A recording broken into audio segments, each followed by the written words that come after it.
Hey, welcome to Books and Brew. I'm your host, Andrew Huff. I'm a novelist, screenwriter, all-around media producer, and this show is all about getting to know some fellow fiction authors and hear about their writing process so I can steal their success and use it for myself. Now, here's what I know about authors is when we're writing, we love to have something to drink right alongside with us, and most of the time, that's going to be coffee or tea. And so what I thought would be fun is we get to know some of my author friends, hear about their creative writing process, but also drink their favorite writing brew right along with them. And so let's meet today's guests and find out what I'm going to be drinking. Deborah Raney is a RITA Award winner and a 3-time Christy Award finalist. Her very first novel, A Vow to Cherish, inspired the Worldwide Pictures film of the same title. And after 25 years, 40 plus books, and numerous awards later, she is still writing stories that touch hearts and lives. Deb is a Missouri transplant who loves road trips, Friday garage sale dates, and breakfast on the screen porch, all with her husband, Ken. Welcome to the show, Deb. Thank you. It's so great to be with you. Thank you so much for joining me. I'm so excited. Now, I didn't mention this in your intro, but maybe I should drop this. Originally from Kansas, I believe, right? Yes, that's right. Okay, yeah. Mhm. So, Actually, Texas born, but Kansas raised. oh, there we go. Yeah, perfect. Hey, if that's what my oldest son was born in Texas, and that makes him, doesn't matter where he goes, it makes him a legit Texan. So You bet. My dad was in the Air Force, so I was born at Lackland and moved away when I was 5 months old. I never got that great Texas accent. Oh, yeah. But I still claim that one. But hey, that still counts. You're a legit Texan. And our two sons live in Texas now, so I get to visit often. So. Oh, yeah, that's perfect. All right, Deb, so what am I going to be drinking today? Introduce our coffee. Yes, this morning you are going to be drinking Red Banner Coffee. Okay. Best coffee in Cape Girardeau County. And their little shop is in the town of Cape Girardeau, Missouri, right on the Mississippi River. They are coffee roasters. I'm pretty sure you can order their coffee. So if Andrew loves this coffee, yes, you'll want to hop online and grab their information and order your own bag. Absolutely. So yeah. And in the show notes for these episodes, I usually drop a link so people can order the coffee for themselves as well. If you want to be drinking what Deb drinks, and you'll write just as good a books as she does. So of course. That's the secret. it's the secret. Yeah. So my water is in the French press, and we got about 5 minutes for you to pitch your stories. Tell us why we should go out and buy all the books you've written. All 40 of them. Yeah. Absolutely. Today. That would be great because I have bills to pay. Yeah. Yeah. The most recent books that I've written, well, except for another one that I'll share with you, but this is a series, the Chandler Sister novels series from Kriegel. And the newest book in that series is Finding Wings. And this is kind of unusual. It's probably my favorite book in the series. Almost always when I do a series, book number 1 is my favorite. You kind of tend to use up all your good ideas in the first series, but I guess I saved something for the end here. So anyway, it was a blast to write about sisters because I am one of 3 sisters, and actually 4 sisters. I have a sister in heaven, and then our poor brother who put up with all of us for all these years and came out very well in spite of it. So, and then this is Bridges is my very first indie novel. Ken and I, my husband, do Rainy Day Press so that we have a way to put out my books, most of which, the ones that are coming through Rainy Day Press are older books that I have gotten the rights back to. But this is our very first original indie. And I learned that I don't write on deadline very well if I don't have an editor breathing down my neck saying you have a deadline. So apparently my husband's deadlines mean nothing to me. We did finally get it done and finally got this book out, and it was a lot of fun to write as well. Yeah. And then I'll pitch one more since your coffee is brewing. You got time. My favorite book of all time that I have written. And people used to ask me that, and I just couldn't pick one. It was like asking you to pick your favorite child. But this one has kind of risen to the top, A Nest of Sparrows. And it was the hardest book I have ever written. The research about killed me. And I found myself on my knees saying, God, I can't do this. And I had a deadline with Waterbrook Press at the time, is who first published this book. but it turned out well. It's the first good review I ever got from Publishers Weekly, and I think that might have something to do with why it's Yeah. but it seems to be a lot of readers' favorite as well. So anyway, awesome. those are the ones that I'll highlight this morning. Yeah, everyone's gonna run out and buy them. Tell us, we've got a couple more minutes. Tell us what you're working on right now. Okay, well, right now I do some freelance editing. So I'm finishing up a couple of edits for other authors, and then I will dive into writing a Christmas novella. And I'm really excited about that. The other authors in the group, this is for RITA Publishing, and the other authors in the group are Jan Aircraft and Amanda Wynn, who is a fellow Kansas author. And I love both of their writing, so I'm really looking forward to doing this series with them. I get to write the contemporary story. They're both writing historical novels, and they'll all be set in the same place. They will each stand alone, but we'll share a setting and a little schoolhouse, a little country schoolhouse. So we're excited about that. Yeah, that's awesome. Okay, very good. We still have a couple of more minutes, and so because I definitely want this, I'm a strong coffee drinker. Yeah, and so I am gonna actually ask you this question, which is related to a book of yours, your very first novel. And I mentioned at the top that was turned into a movie. And so I'm really curious kind of what that experience was like, or how you felt about that. I will also add, for those of you watching, that the movie starred none other than Roy from The Office in a role. I noticed that the other day when I was looking it up. So yeah, and people don't know some of the other actors because they have gone to heaven since, but it starred Ken Howard from The Shadow.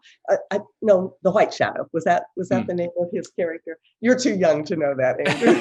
And Barbara Babcock, Ozzie Davis, there's David Denman, several people that readers would recognize. But yeah, that was a pretty heavy experience for this little Kansas farm girl. And for it to happen with my very first novel probably set me up for a lot of future disappointments, because that's the only novel so far that right. Big screen. But yeah, it was a pretty cool experience. And my husband and I got to fly to North Hollywood and see the premiere. And I got to meet Johnny Erickson Tata at that premiere, which was a really cool experience. And so just lots of great things.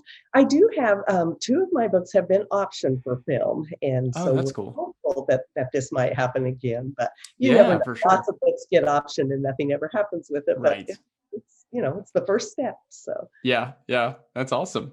Yeah. Very cool. Okay, well, I think we've had just about 5 minutes, so I'm going to bring my French press over, and I've kind of been showing it off more recently. In I should put a link to my French press for people to buy when they along with the coffee. Can I share my cool red? Yeah, there we go.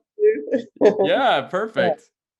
This is exciting because I've heard that you drink your coffee black. Is that right? I do. Okay, just so you know, I'm pouring mine into heavy cream. Perfect. Yes. Okay. Sorry, but that's the only way to drink coffee. No sugar, just lots of cream. Just lots of cream. Yeah.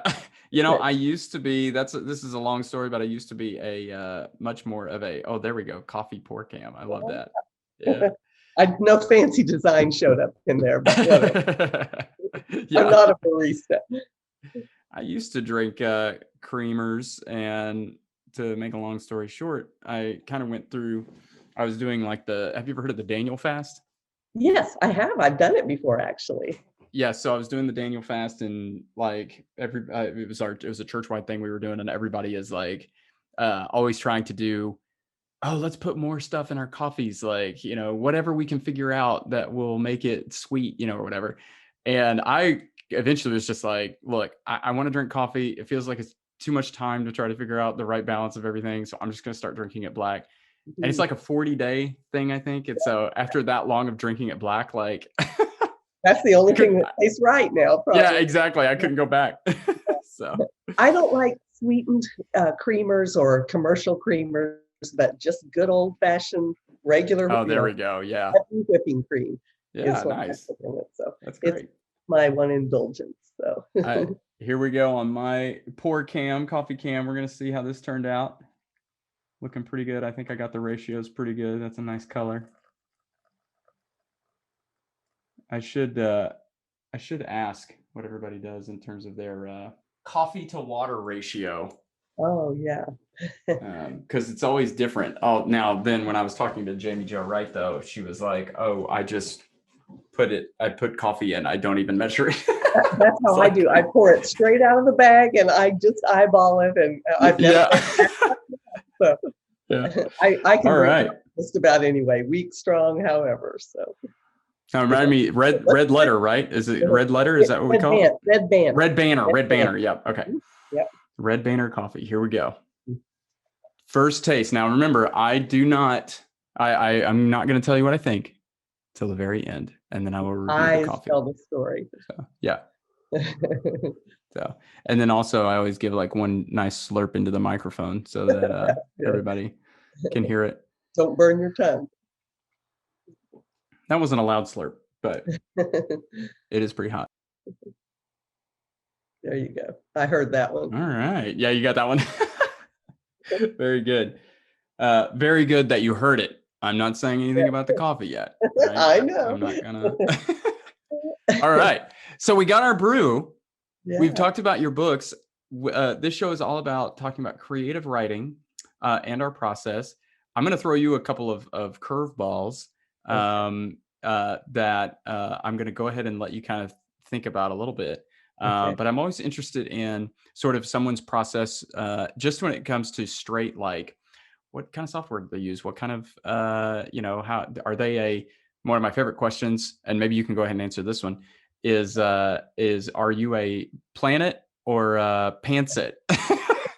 Which, and by that I mean, do you plan the book or do you fly by the seat of your pants? Which totally it feels like there's only two extremes. No one ever. That's right.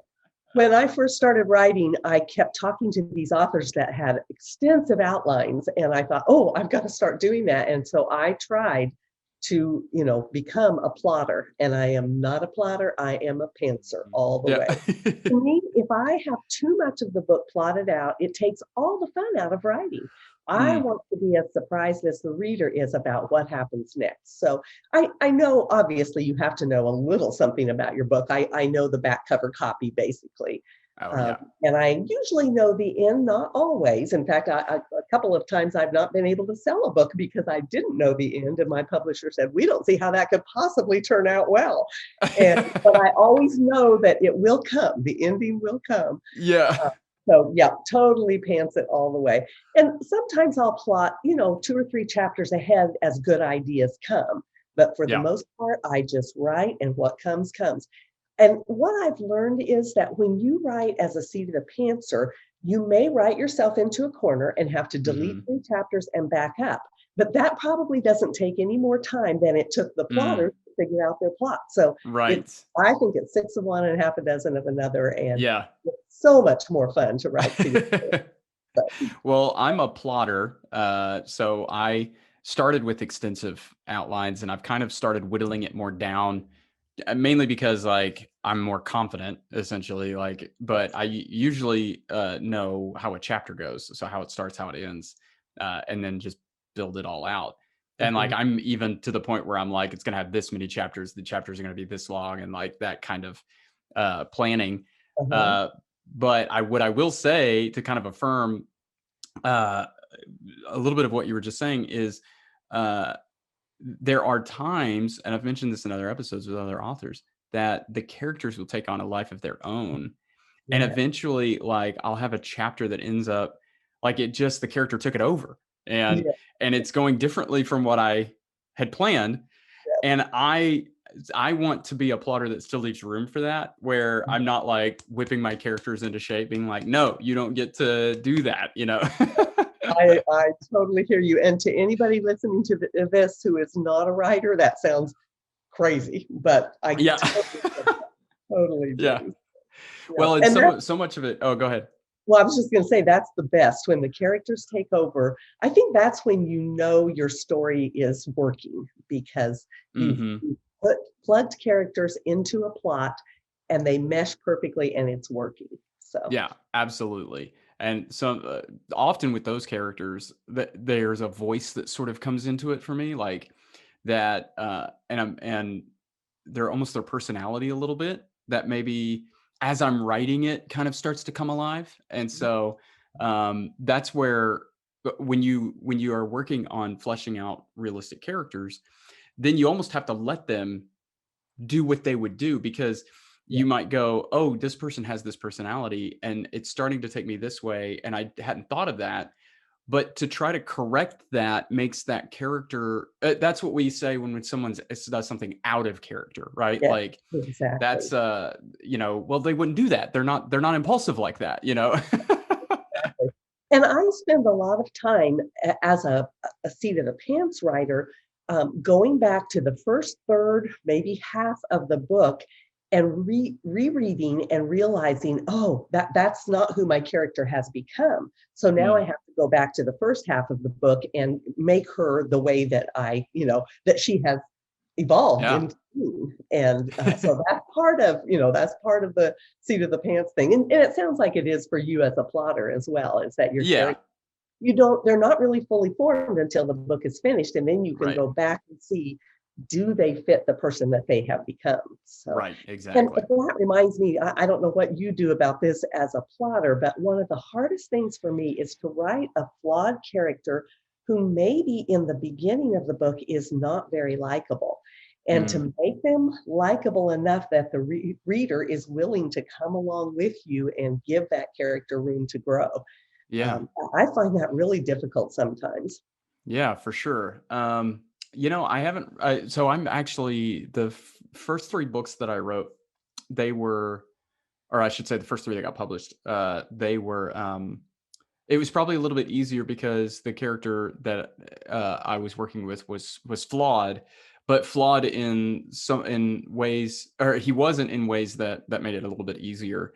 And I'm saying easier versus now I'm working on a new series, and that character is almost the opposite, where they are flawed in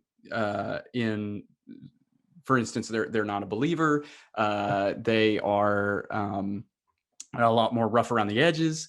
And Mhm. so, yeah, now I'm like battling a little bit of that, because that's tricky to Yeah. do, Mhm. in order to create a connection with that character without, without staying true to that character without losing the care that the reader has for that Right. character. So, Yes, uh, exactly. I'll have to come back to you and tell you if I'm successful or not. Okay, yeah, yeah, I'll be very curious because it is hard. Yeah. Yeah, if they're flawed in a way that's not really their fault, you can have compassion for them. Yeah, But if they're true. flawed in the way that they're just a jerk at the beginning of the Right. story, then that's a little bit more, a little trickier. And Yeah. I heard someone say once, either give them a pet or give them a child, whether it's their Mm. own child or a niece or nephew to interact with, because that tends to bring out the soft side of almost everybody, Yeah. even the toughest character. And I've used that a few times, and that does help. So, You know what? This character has a pet, so I think I managed to do that without knowing it. yeah, exactly. That's good. Yeah, that's Yeah. good. This is why I do this show. I get to like There you go. be successful by having other authors tell me That's why things we that I do need to it know. too. So, Well, yeah. Deb, this kind of goes a little bit along with what we're talking about, because here's the thing: is you've written 40 plus books. You're a pantser. I'm very, very interested in how authors get inspired within their stories, because here's what I know is, and this is going to come as a shock to no one. There are a lot of books out there. There are a lot of Yeah. books.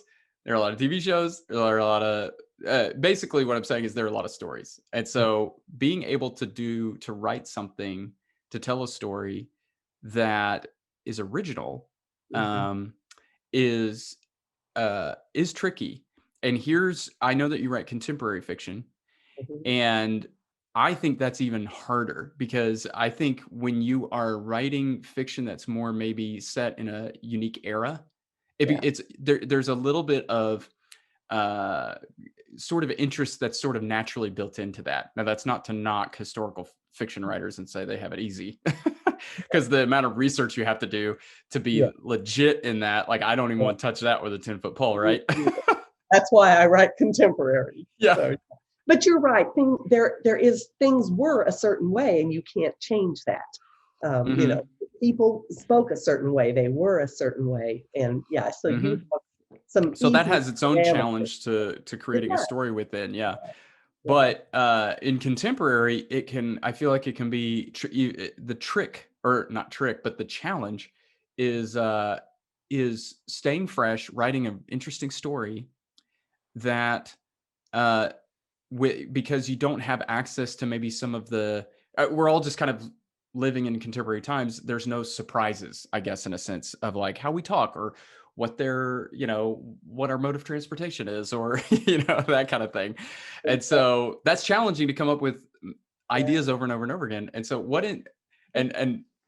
inspires you? That's the biggest question. Well, I think the main thing that inspires me is real life and real news and real people that I know. And the trick is that you can't take a really unusual person and make him your character, because people would recognize that. And even as hard as I have tried not to do that, some people have recognized, and usually they're wrong about who it is, but some people have said, "Is that your mom?" That type of thing. And no, it's not. I am very, very careful to keep my stories completely fictional.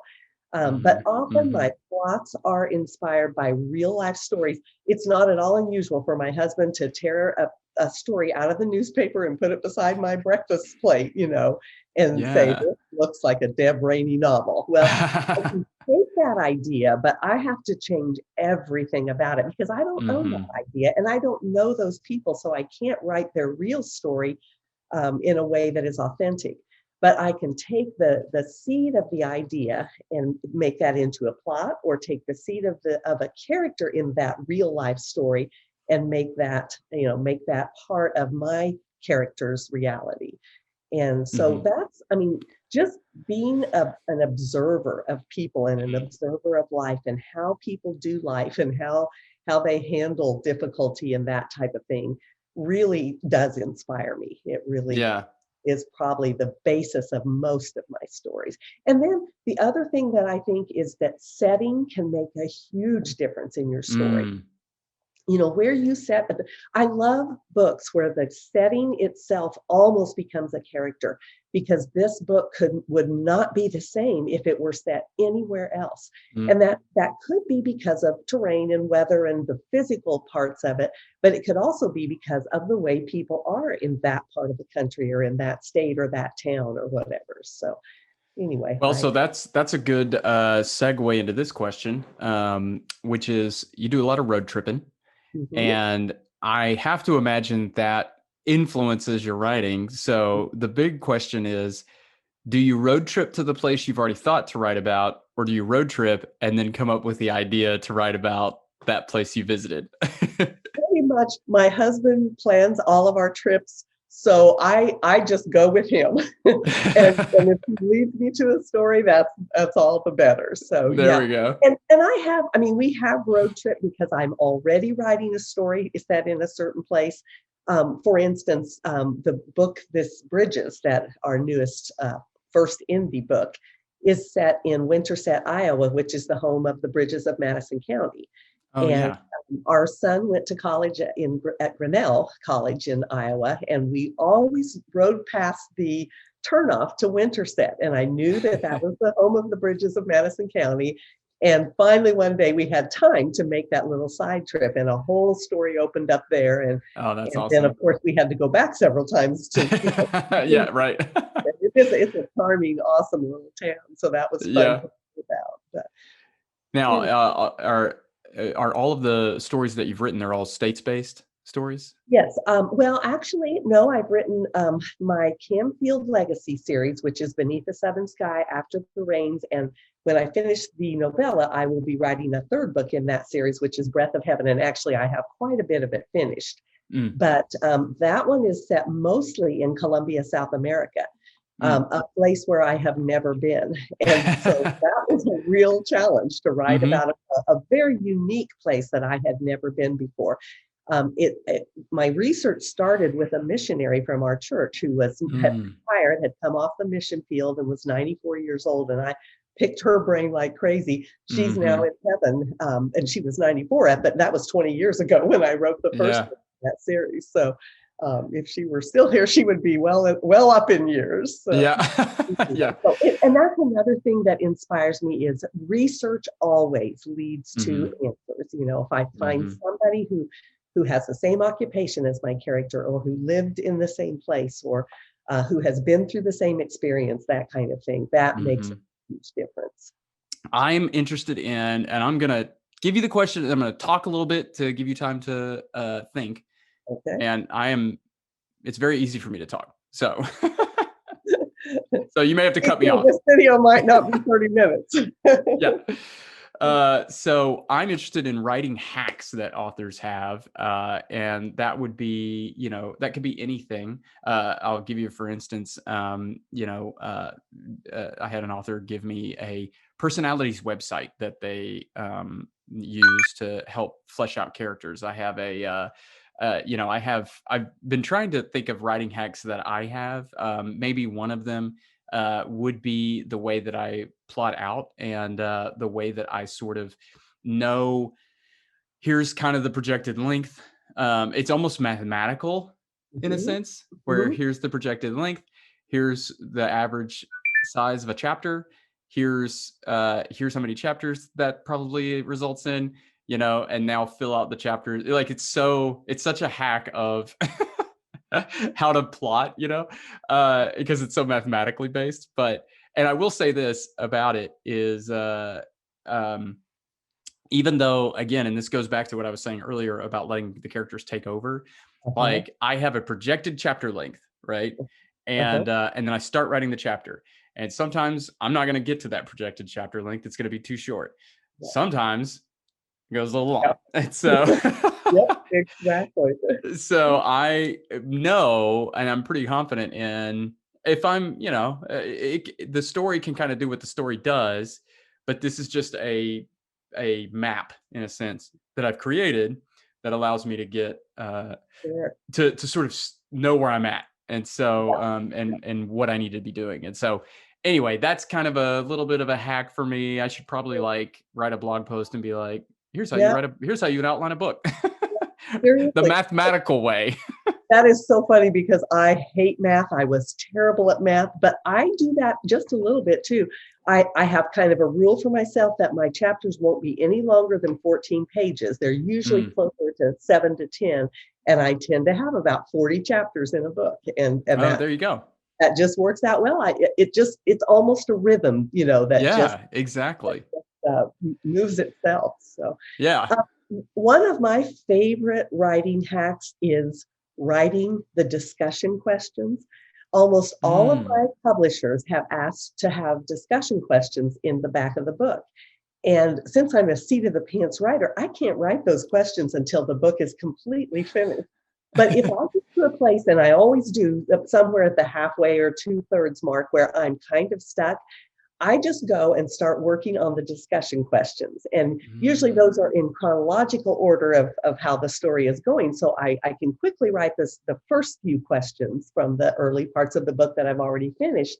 But very often writing those questions leads me to new questions, which leads me to new plot ideas for how the story might end. And so I have found many times that just starting to write those discussion questions, the questions that I think would make really good discussions for book club groups, will give me the answers that I need to get to the end of the book. So that is fantastic. Yeah. I think that's a good idea, even if you weren't ultimately going to put those discussion questions in the back of the book, because what it's doing, or at least I'm kind of like, oh, okay, I see how that can be helpful, is sort of making you go back, not only over the plot that you've worked on, but also sort of the things, the seeds that have been planted, the themes that are blossoming out of that, the journeys of these characters. Yeah. And so then you're right. I mean, I can see how that would prompt, because this character is struggling with this, they should get there somehow. And like, what if, so exactly. I haven't quite figured out what the theme is, and that's the question that will be answered with writing those. Yeah, All right, time to review the coffee. okay. Here's the best review I can give it is it's gone. Oh, it's gone. Gone. Yeah. And Deb, here's the thing. I was just thinking, I was like, oh, let's see. If I was a coffee snob, how would I describe the notes of the coffee and what I can tell you is I drank it so fast that now I'm like, wait, what was it? What Here, did it taste I'll good? tell Yeah. you what it There was. we go. Oh yeah, I could really, there's strawberry and Yeah, chocolate there and you got it. yeah. I'm not a coffee snob apparently because I never taste the notes. Oh yeah. on the Right, the package, notes of the coffee. It's good coffee. But this That's was, all I yeah, know. it was really good coffee. And I am again not a coffee snob, but I definitely there's some coffees I prefer over others, and I would drink this again. I would totally I have my own bag and I'm gonna enjoy drinking the rest of it. So Good. That was great. Perfect. Yeah. Hey, just to wrap up, tell us how we can follow you and where we can find you online. You bet. I have a brand newly designed website at deborahraney.com. And I love to meet friends on Instagram, and I'm Deborah Raney there. And I have a Facebook readers group. If you just search for Deborah Raney Readers Group on Facebook, you'll find me there. And I often do book giveaways and share things there. I'm on Twitter. It's not my favorite. I don't use it a whole lot, but I am there, and I would love to have people follow me there as well. Awesome. You can follow me at my author website, andrewhuffbooks.com. There are links to all my social media platforms there as well. I'm on Facebook and Instagram. And I encourage you to keep coming back, subscribe to my YouTube channel so that you can continue to watch episodes of Books and Brew with more authors.